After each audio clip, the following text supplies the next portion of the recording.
सुप्रभात प्यारे बच्चों। आज जो हम टॉपिक लेके आए हैं वो आपकी बुक का ग्रेविटेशन चैप्टर है। यह क्लास 9 से रिलेटेड है, जिसमें हम जानेंगे कि ग्रेविटेशन होता क्या है। ये जो फोर्स होती है ये एक तरह की फोर्स है, जिसमें हम देखते हैं कि इस फोर्स के कारण हम अपने आसपास इस फोर्स को कहाँ पे ऑब्जर्व करते हैं और कैसे देख पाते हैं। न्यूटन एक साइंटिस्ट था जिसने यह ऑब्जर्व करा कि जब भी कोई ऑब्जेक्ट पेड़ से गिरता है, उसने देखा कि एप्पल का एग्जाम्पल लिया, उसने एप्पल को ऑब्जर्व किया कि हमारे पेड़ से एप्पल जब गिरा, सेब गिरा, वो किस फोर्स ऑफ अट्रैक्शन के कारण गिरा। तो वो इस पे एक्सपेरिमेंट करने लगा, इस पे विचार करने लगा और उसने एक कंक्लूजन निकाला कि वो कौन सी फोर्स थी जिस फोर्स के कारण हमारा सेब या कोई भी चीज अर्थ पे या यूनिवर्स के अंदर अट्रैक्ट होती है, वो किस फोर्स के कारण होती है। उस फोर्स को बोलते हैं हम फोर्स ऑफ अट्रैक्शन या ग्रेविटेशनल फोर्स। तो हम उस फोर्स को बोलते हैं फोर्स ऑफ अट्रैक्शन या ग्रेविटेशनल फोर्स। तो यहाँ से डेफिनेशन यह निकलती है कि वो force, gravitational force are those force which attract every object in the universe or on the earth. This force is known as gravitational force. यहाँ से डेफिनेशन यह निकलती की है every object present on the earth or in the universe attract which each other.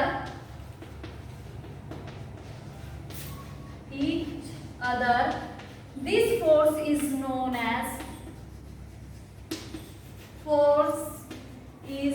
as या called as gravitational force। और इस process को बोलेंगे हम ग्रेविटेशन।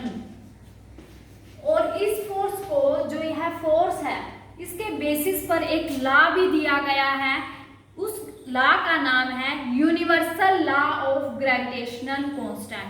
तो हमारा नेक्स्ट जो टॉपिक यहाँ से स्टार्ट होता है वो है universal law of gravitational constant. Universal हमारा नेक्स्ट टॉपिक यहाँ से बनता है यूनिवर्सल लॉ ऑफ ग्रेविटेशन। जैसे कि मैंने अभी बताया कि जो यह फोर्स है वो यूनिवर्स में भी हम ऑब्जर्व कर सकते हैं और अर्थ के ऊपर भी हम ऑब्जर्व कर सकते हैं। यूनिवर्स में कैसे ऑब्जर्व करेंगे हम इस फोर्स को?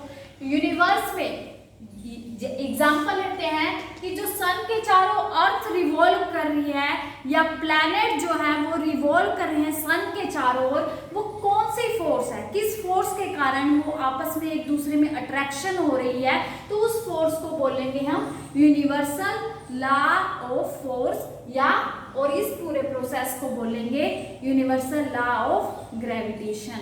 Universal law of gravitation constant के लिए हम एग्जांपल लेते हैं। सपोज टू बॉडी, हमने दो बॉडी ली, एक कैपिटल एक का नाम रखा ए और दूसरी का नाम रखा बी। इसका मास है कैपिटल एम ए बॉडी का, दूसरी बी बॉडी का मास है स्मॉल एम, और दोनों के बीच में जो डिस्टेंस है वो है कैपिटल डी यहाँ पे। तो यहाँ से ये डेफिनेशन बनती है यूनिवर्सल लॉ ऑफ ग्रेविटेशन। ये कौन कहता है कि जो फोर्स प्रेजेंट है, सपोज एफ फोर्स जो है यूनिवर्स के अंदर है, जिसके कारण दोनों बॉडी आपस में अट्रैक्ट करेंगी। जब आपस में अट्रैक्ट करेंगी तो वो किसके डायरेक्टली प्रोपोर्शन होगी फोर्स? तो फोर्स जो होगी वो डायरेक्टली प्रोपोर्शन होगी प्रोडक्ट ऑफ देयर मासेस, उनके मासेस के डायरेक्टली प्रोपोर्शन होगी। जो ये साइन है ये डायरेक्टली प्रोपोर्शन का साइन है, तो फोर्स यहाँ से डायरेक्टली प्रोपोर्शन होती है प्रोडक्ट ऑफ देयर मासेस ए और जो बी ऑब्जेक्ट हमने लिया है।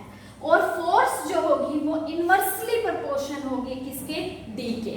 डी क्या है? यहाँ पे डिस्टेंस है दो जो डिस्टेंस है वो है d।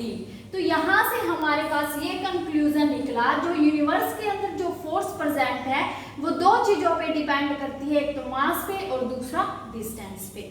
फोर्स जो होगी वो डायरेक्टली प्रोपोर्शन होगी मासेस के और इनवर्सली प्रोपोर्शन होती है डिस्टेंस के। डायरेक्टली प्रोपोर्शन का मीन्स यह है, अगर फोर्स इंक्रीज होगी तो मास भी इंक्रीज होगा, और इनवर्सली प्रोपोर्शन का मीनिंग यह है कि फोर्स इंक्रीज होगी तो डिस्टेंस डिक्रीज होगा, और डिस्टेंस इंक्रीज होगा और तो फोर्स डिक्रीज होगी, इंक्रीज होगी। इनवर्सली में एक चीज बढ़ती है तो एक चीज घटती है, जबकि डायरेक्टली में दोनों चीजें बढ़ती हैं साथ साथ घटती हैं। अगर एक चीज घटेगी तो दूसरी भी घटती है। तो इस डायरेक्टली प्रोपोर्शन को हटाने के लिए यहाँ पे क्या लिया हमने, जी लिया, और इस जी को बोला है ग्रेविटेशनल कांस्टेंट बोला है, या यूनिवर्सल ग्रेविटेशनल कांस्टेंट बोला है। तो यहाँ से प्रोपोर्शनलिटी का साइन हटाकर एज इट इज हमने ये फर्स्ट इक्वेशन और सेकंड इक्वेशन को दोनों को कंबाइन करा, तो हमारे पास से जो एक इक्वेशन बनती है तो ये बनती है कि फोर्स जो है वो किसके डायरेक्टली प्रोपोर्शन होगा, जी के, मासेस के और इनवर्सली है डिस्टेंस के। जी क्या है हमारा, ग्रेविटेशनल कांस्टेंट। जी को हम बोलते हैं ग्रेविटेशनल कांस्टेंट या यूनिवर्सल ग्रेविटेशनल कांस्टेंट, ठीक है। और जो इसकी वैल्यू है न्यूमेरिकल में, जो हम इसकी वैल्यू यूज करते हैं वो होती है 6.67 इंटू 10⁻⁻11 न्यूटन मीटर स्क्वायर पर किलोग्राम स्क्वायर। तो यहाँ से ये हमारे पास जो ये लॉ है ये हमारा क्या है, universal law of gravitational constant कहलाता है। इसकी इंपॉर्टेंस, नेक्स्ट हमारा टॉपिक आता है इंपॉर्टेंस क्या है इसकी, इंपॉर्टेंस ऑफ ग्रेविटेशनल कांस्टेंट। तो नेक्स्ट टॉपिक जो हमारा आता है यहाँ से वो आता है इंपॉर्टेंस ऑफ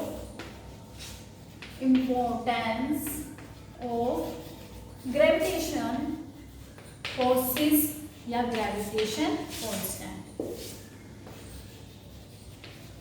इंपॉर्टेंस फर्स्ट वही है कि every body attract with each other, every body attract with each other either present in the universe,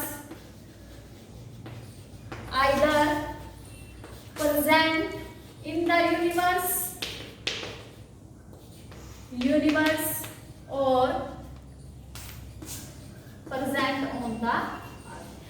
हर एक कोई भी बॉडी है चाहे वो अर्थ पे प्रेजेंट है या यूनिवर्स के अंदर प्रेजेंट है, दोनों ही आपस में अट्रैक्ट होंगी, और उसके अट्रैक्शन के पीछे क्या वजह है कि वो ग्रेविटेशनल फोर्स के कारण ही अट्रैक्ट होंगी। दूसरा क्या है कि मून जो रिवॉल्व कर रहा है या कोई प्लैनेट रिवॉल्व कर रहा है सन के चारों ओर, रिवॉल्व कर रहा है सन के चारों ओर, तो वो किस फोर्स के कारण रिवॉल्व कर रहा है, तो उस फोर्स को भी ग्रेविटेशनल फोर्स के कारण ही वो क्या कर रहा है, अट्रैक्ट कर रहा है, और उस फोर्स के कारण ही वो क्या करता है, रिवॉल्व करता है। उसके बाद हमारा आता है next topic acceleration due to gravity. इसके बाद हमारा नेक्स्ट जो टॉपिक आता है वो आता है acceleration due to gravity. Acceleration due to gravity. Acceleration due to gravity को हम स्मॉल जी से रिप्रेजेंट करते हैं। एक्सेलरेशन ड्यू टू ग्रेविटी को हम स्मॉल जी से रिप्रेजेंट करते हैं, और इसकी डेफिनेशन क्या है कि जब भी कोई बॉडी यूनिवर्स पे के अंदर या अर्थ पे अंदर फ्री फॉल हो रही है, फ्री फॉल मीन्स अपने आप गिर रही है, हम उस पर कोई फोर्स नहीं लगा रहे हैं, तो उसके कारण उसकी क्या चेंज होगी, एक्सेलरेशन चेंज होगी। टॉपिक का नाम से ही पता चल रहा है acceleration. Acceleration means velocity, change in velocity, कि उसकी वेलोसिटी चेंज होगी। तो यहां से डेफिनेशन यह निकलती है कि when any body free fall on the earth their velocity is changed, and this process is known as acceleration due to gravity, और इसको हम स्मॉल g से रिप्रेजेंट करते हैं, जिसके अंदर acceleration मीन्स velocity, तो velocity ही चेंज होगी, और ये फॉर्मूला होता है acceleration का, स्मॉल a से रिप्रेजेंट करते हैं हम acceleration को v minus u upon t। a से acceleration, v से हमारी v से रिप्रेजेंट होता है, v रिप्रेजेंट करता है फाइनल वेलोसिटी, किसी भी कोई भी ऑब्जेक्ट की फाइनल वेलोसिटी क्या है, u क्या है इनिशियल वेलोसिटी, और t क्या है टाइम टेकन। फॉर एग्जाम्पल, अगर हम स्कूल से घर जाते हैं, अब हम चले नहीं हैं, अभी हमने स्कूटर स्टार्ट नहीं किया, तो उस टाइम हमारी क्या है इनिशियल वेलोसिटी है। जब हम किस स्पीड से घर पहुंचे, कितनी स्पीड थी हमारी, 40 की थी, 20 की थी, वो हमारी क्या कहलाएगा फाइनल वेलोसिटी, और t कितना टाइम लगा हमें पहुंचने में, ये सारा का सारा क्या कहलाता है प्रोसेस एक्सेलरेशन कहलाता है। इस टॉपिक के अंदर अगर किसी बच्चे को कोई दिक्कत है, कोई टॉपिक ऐसा है कि आपको समझ नहीं आया कहीं पे कोई स्टेप, तो आप मुझसे व्यक्तिगत नंबर पे पूछ सकते हो। तो आपके लिए ये टॉपिक यहीं पे समाप्त होता है। धन्यवाद।